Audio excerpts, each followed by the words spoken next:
Hello বন্ধুরা, good morning and welcome back to my channel Surya's dream. আশা করছি সবাই ভালো আছো। আজ বুধবার, সকাল থেকে ভীষণ বৃষ্টি হচ্ছে আর ঠান্ডা ঠান্ডাও বেশ লাগছে। এই তো সকাল এখন 8:30 বাজে। সমস্ত কাজ ছেড়ে চলে গেলাম রান্নাঘরে। গিয়েই আগে ছাতু বাটিতে নিলাম। আমার ছেলের জন্য ছাতু গুড় দিয়ে ওকে সকালবেলা দিই, তার জন্য এই 4 চামচ ছাতু আছে, 2 চামচ গুড় দিলাম, সাথে আছে এই লেবুটা সম্পূর্ণই ওকে দিয়ে দেব। দিয়ে জল দিয়ে গুলিয়ে দিয়ে দিলাম সকালবেলা। তো ব্রেকফাস্টের জন্য ওর বাবার জন্য করলাম ব্রেড অমলেট। তো একদমই অল্প তেলে করার চেষ্টা করি।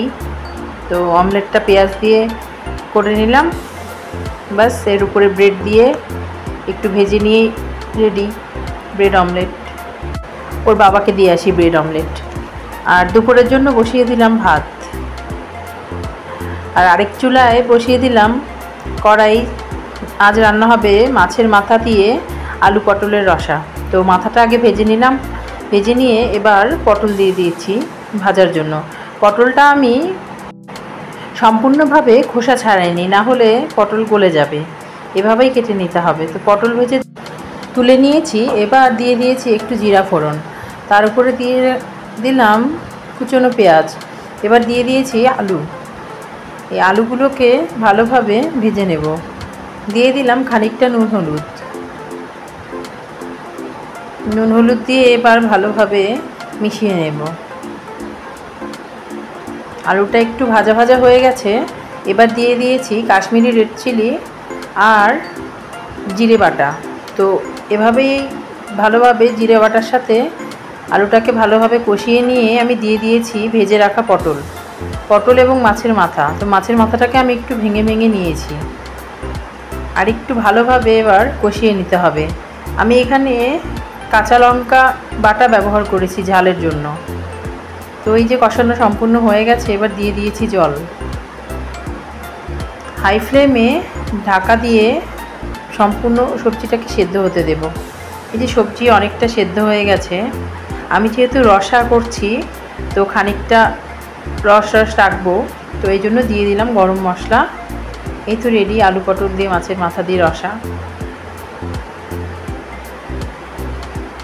আবার মাছের ঝাল করার জন্য আমি কড়াইতে দিয়ে দিলাম তেল, জিরা ফোড়ন দিয়ে দিয়েছি কুচনো পেঁয়াজ।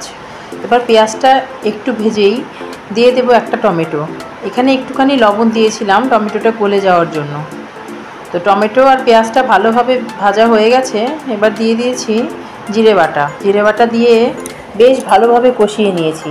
কষিয়ে নেওয়ার পরে এবার দিলাম আদা বাটা আর কাঁচা লঙ্কা বাটা। খানিকটা কাশ্মীরি রেড চিলি পাউডার এখানেও ব্যবহার করেছি আমি। মশলাটা খুব ভালোভাবে কষিয়ে নিতে হবে, টমেটোটা একদম যেন গলে যায়। মশলা যত ভালো এখানে কষানো হবে, রান্নার টেস্ট তত ভালো আসবে। দিয়ে দিলাম ভালোভাবে ফুটিয়ে রাখা গরম জল। তো এবার ঝোলটাকে খুব ভালোভাবে ফুটিয়ে নিয়েছি আমি। এবার দিয়ে দিলাম মাছ। ভেজে রাখা মাছগুলো দিয়ে হাই ফ্লেমে 5 মিনিট আমি ফুটিয়ে নেব। তো রেডি হয়ে গেল মাছের ঝাল। তো আজকে দুপুরের মেনুতে রয়েছে সাদা ভাত, ঢ্যাঁড়স, মিষ্টি কুমড়া আর করলা সেদ্ধ করে মাখা, মাছের মাথা দিয়ে আলু পটলের রসা আর মাছের ঝাল। এই যে পুচকুগুলো খেলছে। দাদা গাড়িতে বসাবে না, দাদার গাড়িতে একটু বসতেই হবে। গাড়িটা তো ওরই, দাদা করেছে দখল। এই তো, তোমরা ভালো থেকো, সুস্থ থেকো, সবাই সাবধানে থেকো। দেখা হচ্ছে অন্য আরেকটি ব্লগে। Thank you.